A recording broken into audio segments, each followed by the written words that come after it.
వెతలు తీరును, కృపలు దొరుకును, సాటి లేనిది యేసుని నామం. యేసునామమే మధురం, మదిలో తలచిన ధన్యం. యేసునామమే మధురం. ప్రభువు నందు ప్రియ దేవుని బిడ్డలారా, దేవుని మహాకృపను బట్టి 4 దినాల విరామం తర్వాత మిమ్మల్ని నేను కలుసుకోగలిగాను. పంజాబ్ రాష్ట్రంలో మిషనరీ వర్క్ నిమిత్తం పర్యటించడానికి దేవుడు నాకు సహాయం చేశారు. ఢిల్లీ దేశ ముఖ్య పట్టణం రాజధానిలో ప్రముఖమైన పనులలో ప్రభు పని నిమిత్తం కూడుకోవటానికి, పని చేయటానికి ప్రభు సహాయం చేశారు. 1-2 దినాలు రిపీట్స్ వచ్చాయి. మరలా పికప్ చేస్తున్నాం. మళ్ళీ అన్ని ప్రసంగాలు యథావిధిగా రేపటి నుంచి ప్రసారానికి తెస్తున్నాం. ఆక్సిజన్ స్పాన్సర్ 2,000 రూపాయలు ఇచ్చేటువంటి విశ్వాసులు కొద్దిమంది ముందుకొచ్చి పరిచర్యను ఆదుకోవాలని పిలుపును ఇస్తున్నాను. ఆక్సిజన్ స్పాన్సర్ వేసే పరిష్కారాన్ని కావాలి. ప్రార్థన చేస్తాను. ప్రభు యొక్క వాక్యాన్ని వర్ణిస్తాను. మమ్మలను మిక్కిలిగా ప్రేమిస్తున్న ప్రభువా, మీకు వందనాలు, స్తోత్రాలు. తండ్రి అని పిలుచుటకు యోగ్యత లేని నాకు నీతో కలిసి పనిచేసే సంపూర్ణ భాగ్యాన్ని ఇచ్చారు. ఉన్నతమైన నీ ప్రజలకు ఉత్తమమైన నీ వాక్యాన్ని అందించడానికి యోగ్యత లేని నాకు మీరు కలుగు చేసిన ఆధిక్యత గొప్పది. Lord, I feel privilege to give the word to these great people of your self. మీరు మాట్లాడగా మేము వినదం ప్రభు. యేసునామమున మమ్మను ఆదుకొనుము. ఆమెన్. ప్రియ దేవుని బిడ్డలారా, యేసు సిలువపై మరణించినప్పుడు మధ్యాహ్నం 3 గంటలు. ఆయన సిలువలో మరణించినప్పుడు సమస్తము సమాప్తమైనది, టెటెలెస్టాయ్ అనే బిగ్గర కేకతో తన యుద్ధం జయించి, మరణాన్ని జయించి, అపవాదిని జయించి, పాపాన్ని జయించి, మనుషుల కొరకు విడుదల ప్రకటించి, కార్యాన్ని ముగించి దేవునితో సమాధానం కలిగి ఉన్నాడు. తాను తన ప్రాణాన్ని విడిచాడు. తన ప్రాణం పోలేదు. దేవుడు మానవుల కొరకు పాపమునకు విధించవలసిన శిక్షను సంపూర్ణం చేసుకునే వరకు కూడా యేసుక్రీస్తు ప్రభు తాను సిలువపై సజీవుడే. ఆ తరువాత కూడా సజీవుడే. శిక్ష కంప్లీట్ అయినాక ఒక మాట వివరణ చెప్తాను, చాలా ప్రాముఖ్యం. క్రైస్తవులారా తెలుసుకోండి. There is no need for Jesus to die physically. There is no need for Jesus to die physically to give salvation. మనుషులకు రక్షణ ఇవ్వటానికి యేసు భౌతికంగా చనిపోక్కర్లా. రక్షణ ఇవ్వటానికి కావలసిన అర్హత 6వ మాటలోనే యేసు సాధించాడు. కానీ ఎందుకు ఫిజికల్గా చనిపోయాడు అనగా, ఆదాము మొదలుకొని పరిశుద్ధులైన వారి యొక్క ఆత్మలు భౌతిక మరణం చేత విశ్రాంతిలో ఉన్నాయి. అవి తన స్వాధీనానికి వచ్చి పునరుద్ధానం చెందటానికి, ఫిజికల్ రిజరెక్షన్ పొందటానికి తాను ఫిజికల్ రిజరెక్షన్ పొందాలి. అప్పుడే వారు పొందుతారు. కొరింథీ పత్రిక 1వ గ్రంథం 15వ అధ్యాయం ఈ మాటలు చెప్పింది. క్రీస్తు మృతులలో నుండి తొలి సంతానంగా ప్రథమ కుమారునిగా లేపబడ్డాడు. ఆయన యందు వారందరూ బ్రతికించబడదురు. That is the purpose of physical death of Jesus Christ, to give the resurrection to the saints. In Jesus Christ, Jesus experienced physical death. Otherwise, no need of physical death for him. లేకపోతే యేసుక్రీస్తుకి భౌతిక మరణం పొందాల్సిన అవసరం లేదు. రక్షణ ఇవ్వటం వరకైతే, రక్షణ ఇవ్వటం ఒకటే కాదు, పునరుద్ధానం చేయించాలి కదా మృతుల్ని. అందుకు ప్రభు చేశాడు. అందుకే క్రీస్తు నందు మృతులైన వారు మొదట లేస్తారు. They were related to Christ. అందుకే క్రీస్తునందు మృతులు మొదట లేస్తారు. ఓల్డ్ టెస్టిమెంట్ సైన్స్ తర్వాత లేస్తారు. At his coming to the earth after completing the feast of wedding, ఆ యొక్క వివాహ మహోత్సవం కంప్లీట్ అయి భూమి మీద వస్తున్నప్పుడు ఓల్డ్ టెస్టిమెంట్ సైన్స్ లేస్తారు. కనుక యేసుక్రీస్తు చనిపోవాలి. తండ్రి, నీ చేతికి నా ఆత్మను అప్పగించుకుంటున్నా అన్నాడు. తండ్రి అని పిలిచాడు ఏమిటి? మొదట తండ్రి అన్నాడు మొదటి మాటలో, 4వ మాటలో నాదేవన్నాడు, నాదేవన్నాడు, 7వ మాటలో నా తండ్రి అన్నాడు. That means the relationship was restored already. యేసు తండ్రితో కలిసిపోయాడు అనమాట. అందుకే నా తండ్రి అన్నాడు. నీ చేతికి నా ఆత్మను అప్పగించుకుంటున్నాను. ట్రైకాటమీ, కొంచెం జాగ్రత్తగానండి. ట్రైకాటమీ అంటే ముగ్గురు, ఆత్మ, శరీరము, ప్రాణము. యేసు ఆత్మ తండ్రి చేతికి, యేసు ప్రాణము పరదేశునకు, యేసు దేహము భూమిలోనికి, ధనవంతుని సమాధిలోనికి. 3 గుర్తించాలి. నా ఆత్మను నీ చేతికి అప్పగించుకుంటున్నాను. యేసుక్రీస్తు పాపరహితుడు గనుక ఈ 3 ఎఫెక్ట్ కాల. ఆదాము పాపం చేసినప్పుడు ఆత్మ చచ్చిన స్థితికి వెళ్ళిపోయింది. ప్రాణం శరీరంతో కలిసి ఆత్మ ఇన్ డెడ్ కండిషన్ కంటిన్యూ అవుతుంది. యేసుకైతే ఆ ప్రాబ్లం లేదు. ఆత్మ దేవునితో కనెక్ట్ అయి ఉంది, ప్రాణం శరీరాన్ని ఆత్మను కనెక్ట్ చేస్తుంది.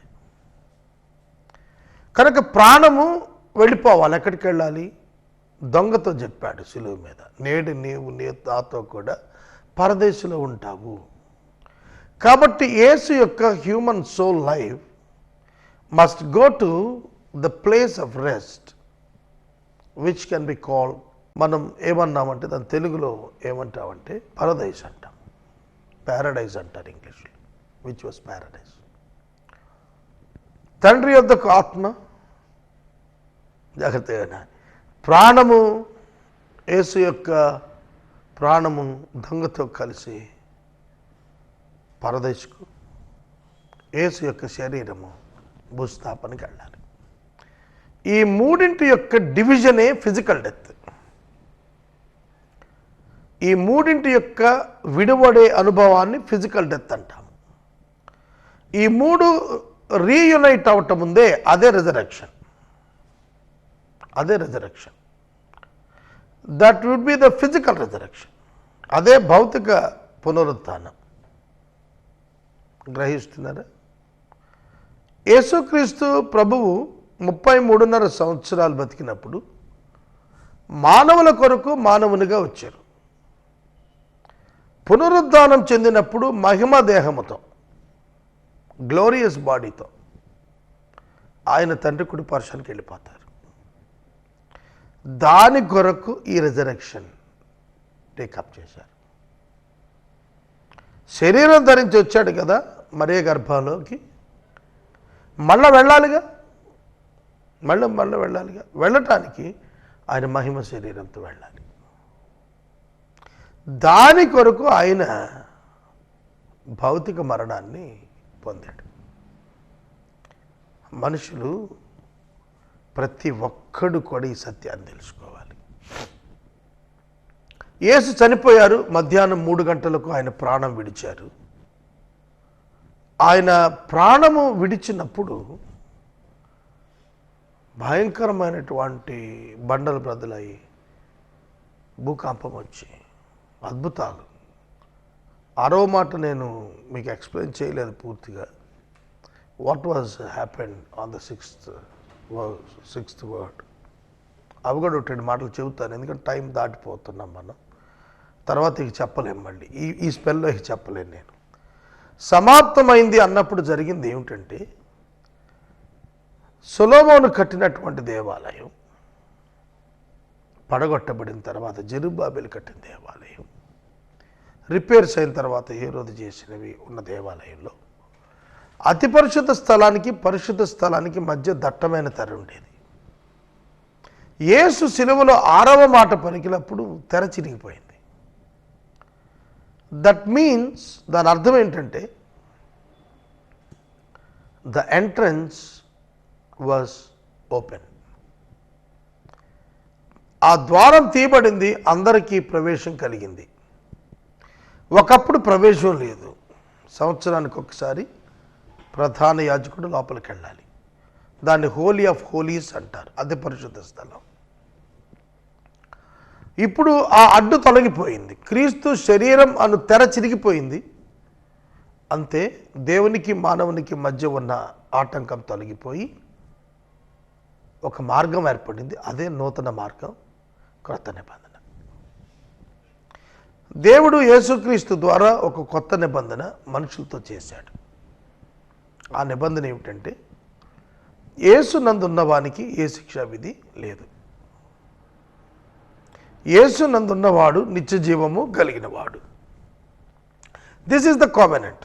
This is the covenant. ఇదే నిబంధన. ఈ నిబంధన యేసు ద్వారా దేవుడు మనుషులకు ఇచ్చాడు. It was happened on the 6th word on cross. 6వ మాట సిలువలో పలికినప్పుడు ఈ నిబంధనను దేవుడు స్థిరం చేశాడు. ఇది మనుషుల యొక్క హృదయాల మీద ఆత్మచేత రాయబడేటువంటి నిబంధన. పరిశుద్ధాత్మ దేవుడు నూతన స్వభావాన్ని ఏర్పరచుకొని లోనుకొచ్చి నివసించగలిగేటువంటి నూతన స్వభావాన్ని ఇచ్చేటువంటి నిబంధన. ఇదండి మనం గుర్తించాల్సింది.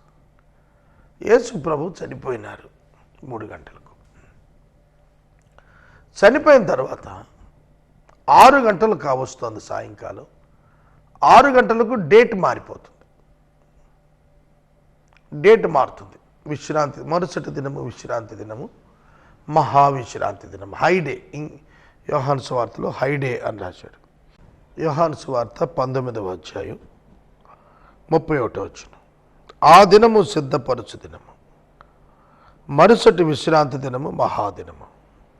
కనుక ఆ దేహాలు విశ్రాంతి దినమున సిలువ మీద ఉండకుండానట్లు కాళ్ళు విరగగొట్టించి వారిని తీయించండి అని యూదులు పిలాతును అడిగారు. కాబట్టి సైనికులు వచ్చి ఆయనతో కూడా సిలువ వేయబడిన మొదటి వాని కాళ్ళను, రెండవ వాని కాళ్ళను విరగగొట్టిరి. మొదట దొంగల కాళ్ళు విరగకొట్టారు, వాళ్ళు బతుకున్నారు. ఒక 80 కిలోల బరువున్న వ్యక్తి, 80 కిలోల బరువున్న వ్యక్తి, 33 సంవత్సరాల వయసున్న వ్యక్తి, కేవలము 6 గంటలలో చనిపోవుట కొన్ని పర్యాయాలు సాధ్యం కాదు. బలంగా ఉంటారు కనుక మూలుగుతూనే ఉంటారు తప్ప పూర్తిగా ప్రాణం పోదు.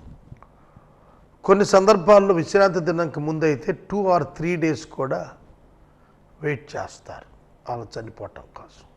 వాళ్ళు చనిపోయినాక దించేవాళ్ళు. కానీ ఇప్పుడు మహావిశ్రాంతి దినం వస్తుంది కనుక ఈ డెడ్ బాడీస్ క్రాస్ మీద వేలాడకూడదు, అది కల్చర్ అక్కడ. అందుకనే వాళ్ళని చంపి తీసేయమన్నారు. పిలాతు దగ్గరికి వెళ్ళి యూద మత నాయకులు, అయ్యా మాకు విశ్రాంతి దినాన్ని అలా ఉండకూడదు, యూదుడు అనేవాడు చనిపోవాలి తప్ప అటు బాధపడతా ఎలాడుతూ ఉండకూడదు, బికాజ్ హీఈస్ ఎ జ్యూ, యూదుడు కనుక తీసేయమన్నారు, చంపేయమన్నారు. పిలాతు సైనికులను పంపించాడు, చంపేయండి అని. వచ్చి చూస్తే ఒక దొంగ బతికే ఉన్నాడు, కాళ్ళు ఎరగొట్టి చంపారు. ఇంకో దొంగ కూడా బతికున్నాడు, కాళ్ళు ఎరగొట్టి చంపారు. యేసు దగ్గరికి వచ్చారు, వచ్చేటప్పటికి చనిపోయి ఉన్నాడు. వింటున్నారా? యేసు 3 గంటలకి ఎందుకు చచ్చిపోయాడో చెబుతున్నాడు. పస్కా బలి పశువు యొక్క ఎముకలు విరగకొట్టబడకూడదు, అది లేఖనం. యేసుక్రీస్తు పస్కా బలి పశువు, పక్కన ఉన్న వాళ్ళిద్దరు కాదు, అందుకే కాళ్ళు ఇరిగాయి, వాళ్ళకి ఎముకలు ఇరిచారు. కానీ యేసు యొక్క శరీరములో ఏ ఎముక విరవబడలేదు, ఏ ఎముక విరవబడలేదు. కారణం ఏంటంటే లేఖనము నెరవేరినట్లుగా చూశాడు. వచ్చి చూస్తే ఆయన మృతి పొంది ఉన్నాడు. ఇక ఆయన కాళ్ళు విరగొట్టక్కర్లేదు, ఎందుకంటే అప్పటికే చనిపోయాడు. సైనికుడు వచ్చి టెస్ట్ చేశాడు, వీటితో పక్కన పొడిస్తే రక్తము నీళ్లు కారెను. దీని మీద పెద్ద కామెంట్ రైజ్ చేశాడు ఒక ఆయన. ఎక్కడైనా ఎప్పుడైనా రక్తము నీరు కారుతుంది, అది serum, mixed blood and water. ఆ సిరం అట్లా ఊజింగ్ని గురించి రాశాడు. అక్కడ కార్డియాక్ అరెస్ట్ జరిగినప్పుడు, గుండె కవాటాలు బద్దలైనప్పుడు జరిగేటువంటి ఒక ప్రక్రియ అది. కనుక దాన్ని గురించి అక్షరాన్ని పట్టుకొని చేయాల్సిన పని లేదు. ఇది చూచిన వాడు సాక్ష్యం ఇస్తున్నాడు. యోహాన్ అన్నమాట చూసింది, అతని సాక్ష్యం సత్యమే, అతను సత్యం చెబుతున్నాడు. అతని ఎముకల్లో ఒక్కటైనా విరవబడదన్న లేఖనం నెరవేరేటట్లు జరిగింది. తాము పొడిచిన వానిని వారు చూస్తారనే లేఖనం నెరవేరినట్లుగా ఇది జరిగింది. 2 లేఖనాలు. ఆ ఎముకలు గనుక విరగొట్టుంటే పై లేఖనం నెరవేరదు. ఎముకలు విరగొట్టబడలేదు పస్కా బలి పశువుకి. ఆ లేఖనం నెరవేరాలంటే కాళ్ళు విరగకూడదు. కాళ్ళు విరగొట్టకుండా టెస్ట్ చేసుకోవాలి అని అంటే డొక్కలో పడవాలి. కానీ తాము పొడిచిన వారిని చూశారు. పొడిచారంటే శూలం, బళ్ళెంతో పొడిచారు. బళ్ళెముతో యేసుక్రీస్తును పొడిచారు కాబట్టి లేఖనం నెరవేరింది. లేఖనం నెరవేరాలంటే బళ్ళెంతో పొడవాల్సి వచ్చింది. ఒక్క సందర్భంలో 2 లేఖనాలను యేసుక్రీస్తు కంబైన్డ్గా కంప్లీట్ చేశాడు. ఒకటి ఎముక విరగకుండా ఉండటం పస్కా బలి పశువు లక్షణం. రెండవది పొడిచిన వారిని రెండవ రాకడ వాళ్ళు చూడబోతున్నారు. ప్రకటన గ్రంథం 1వ అధ్యాయంలో అన్నాడు, తాము పొడిచినటువంటి వాడిని వారు చూచారు, రొమ్ము కొట్టుకొని ఏడుస్తారు అన్నాడు. రొమ్ము కొట్టుకొని ఏడుస్తారు అన్నాడు. యేసుక్రీస్తు ప్రభువు వారు మరణించిన తర్వాత కండిషన్స్, చాలా ప్యాథటిక్ కండిషన్స్ ఉన్నాయి. అన్నదమ్ములు బాడీ క్లెయిమ్ చేసుకోవటానికి ఇష్టపడలేదు, శిష్యులు పారిపోయారు. ఎవరు క్లెయిమ్ చేసుకుంటారు బాడీ? అనాథరైజ్డ్ బాడీగా ఉండిపోతుంది. ఇక ఏమింటారంటే అనాథ దేహాలు అంటారు, చూశారు, అన్క్లెయిమ్డ్ బాడీస్. ఇది మాది, ఈ శవం మాది, తీసుకెళ్తామని అడిగేవాళ్ళు లేకపోవటం. మనకి ఒక ఇన్సిడెంట్ చెబుతాను నేను. అదేంటంటే, ఒక 3 ఆకతాయిలు యాసిడ్ దాడి చేశారు వరంగల్ డిస్ట్రిక్ట్లో. సజ్జనార్ అనే ఒక ఎస్పీ వాళ్ళని ఎన్కౌంటర్ చేసేసాడు. అది సభ్య సమాజంలో చేయకూడదు. మానవ సంఘాలన్నీ కూడాను వ్యతిరేకించారు, కానీ కొంతమంది సపోర్ట్ చేశారు. ఆ 3లో ఒక అబ్బాయి బాడీ క్లెయిమ్ చేసుకోవటానికి పేరెంట్స్ డిడ్ నాట్ యాక్సెప్ట్. తల్లిదండ్రులు ఆ బాడీ తీసుకోవటానికి ఇష్టపడలేదు. అలాగే కొంతమంది నక్సల్స్ చనిపోయినప్పుడు లీడర్స్లో బాడీ క్లెయిమ్ చేసుకోమంటే పేరెంట్స్ మాకు వద్దంటారు. కొంతమంది అట్లాంటి వాడి బాడీ మాకెందుకన్నాడు. కొంచెం సెంటిమెంటల్ పీపుల్ ఏంటంటే తెచ్చుకుంటారు, పోనీలే తప్పు చేస్తే చేశాడు, వెళ్ళిపోయాడు. ఇక్కడ యేసు ఆ పరిస్థితి. కానీ దేవుడు యేసు ప్రభువు పొందబోవు బరియల్ 650 సంవత్సరాల క్రితం యెషయా గ్రంథం 53 అధ్యాయంలో ఆయన ధనవంతుని యొద్ద ఉంచబడ్డాడు అని వ్రాశాడు. పరిశుద్ధాత్మ దేవుడు ఎంత గొప్పవాడు. ఇంకా 600 సంవత్సరాలకు అరిమతయియ యోసేపు పుడతాడు. అరిమతయియ అనేది గ్రామం పేరు, యోసేపు ఆ ఊరోడు. ఎందుకంటే యోసేపు అనే పేరు ఎక్కువ మందికి ఉంటుంది. యోసేపు అనే పేరు ఎక్కువ మందికి ఉంటుంది. అందుకనే ఏ ఊరు యోసేపు? అరిమతయియ అనే ఊరికి చెందిన యోసేపు. అతడి మీద ఒక పెద్ద ప్రసంగం చేయాలి నేను. సజ్జనుడు, నీతిమంతుడు, ఎ మ్యాన్ ఆఫ్ గాడ్, గొప్ప దైవజనుడు, దాత, గొప్ప దాత. ఇవాళ మనం ఇలా ఉండాలా, ఇలా బ్రతకాలి అని చెప్పుకోవటానికి న్యూ టెస్ట్మెంట్లో ఎవరైనా ఉన్నారు అని అంటే అరిమతయియ యోసేపు. I want to live like him అండి. నేను అలా బ్రతకాలనుకుంటున్నాను నా శేష జీవితంలో. నాకు 47 ఏళ్ళు, 70కి 23 ఉంది. ఈ 23 ఇయర్స్ కూడా నేను సజ్జనుడుగా,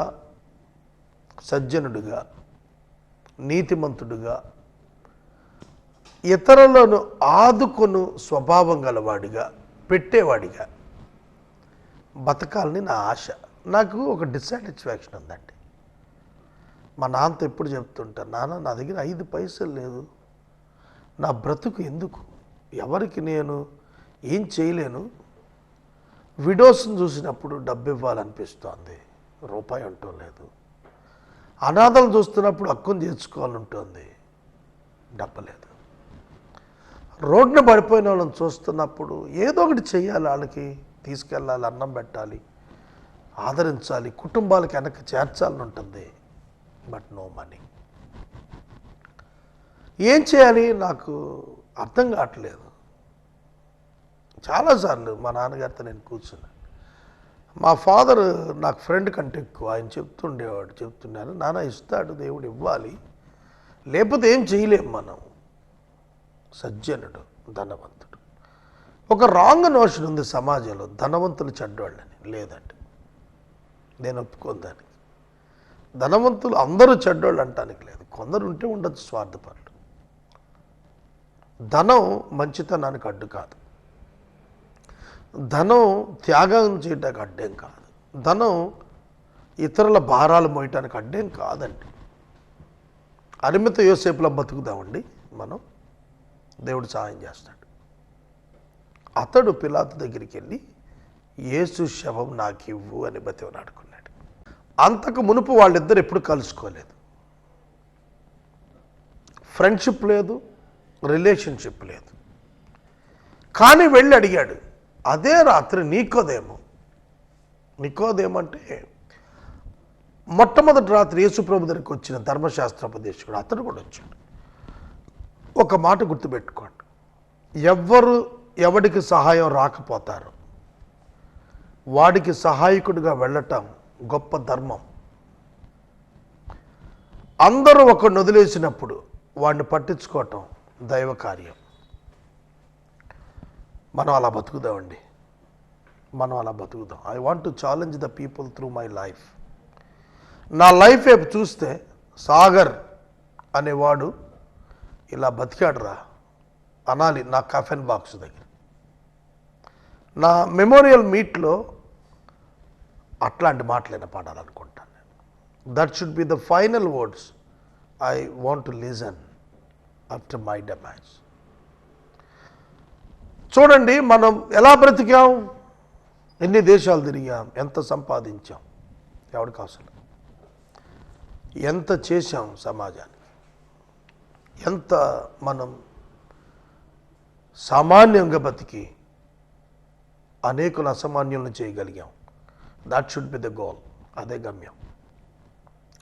యేసు శరీరం తీసుకున్నాడు, తన కొరకు తొలిపించుకున్న సమాధి, most costliest affair tomb making. సమాధి తొలిపించుకోవటం చాలా ఖర్చుతో కూడింది. ఇవాళ మనం ఏముంది 500కి బరియలు చేసేస్తున్నాం. మేము ఏలూరులో మున్సిపాలిటీ వాళ్ళు స్థలం ఇచ్చారు, పేదవాడిని 500కి మేము సమాధి చేసి పెడుతున్నాం. ప్రపంచంలో 500 రూపాయలకి సమాధి ఎక్కడ దొరకదు. శాంతిసాగర్ గారి ఆధ్వర్యంలో ఏలూరులో మాత్రమే నిర్వహించబడుతోంది. కావాలంటే ఒక 10,000 రూపాయల పందు వెళ్ళండి ఎక్కడికన్నా. విలేజ్లో కూడా మట్టి గొయ్యి తవ్వి పాతి పెట్టాలంటే 2,000 పైన తీసుకుంటారు. కానీ నేను మాత్రమే 500 రూపాయలకి మట్టి సమాధి చేయిస్తున్నాను. పేదవాళ్ళు ఆదరించబడుతున్నారు. లారీతో ట్రాన్స్పోర్టేషన్ అరేంజ్ చేశాం. ఫ్రీ చేసాం మొదట చాలా కాలం, తర్వాత మెయింటెనెన్స్లో కొంచెం ఆయిల్ వరకు తీసుకుంటున్నాం. గుడ్ సమరిటన్ వర్క్స్ ఒకటే కాదు, మంచి సమరయుని యొక్క పనులు మాత్రమే కాదు,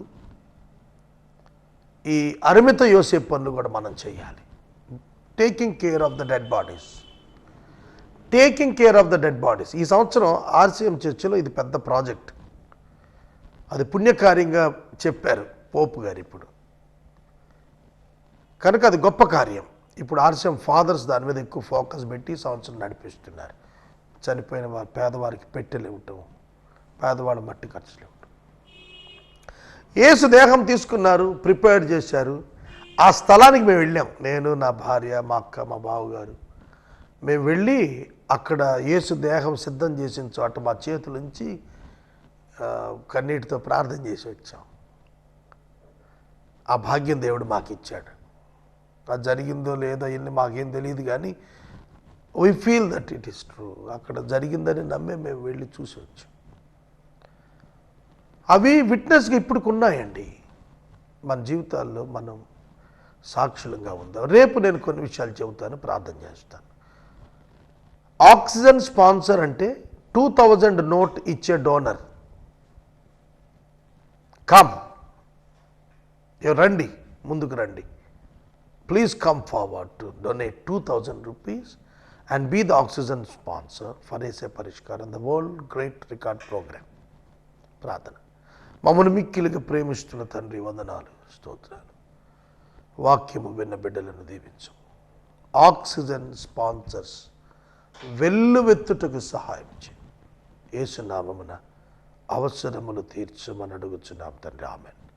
తండ్రి అయిన దేవుని ప్రేమ, కుమారుడైన యేసయ్య కృప, పరిశుద్ధాత్మ దేవుని యొక్క అన్యోన్య సహవాసం సదా మనకు తోడైనను గాక. ఆమేన్.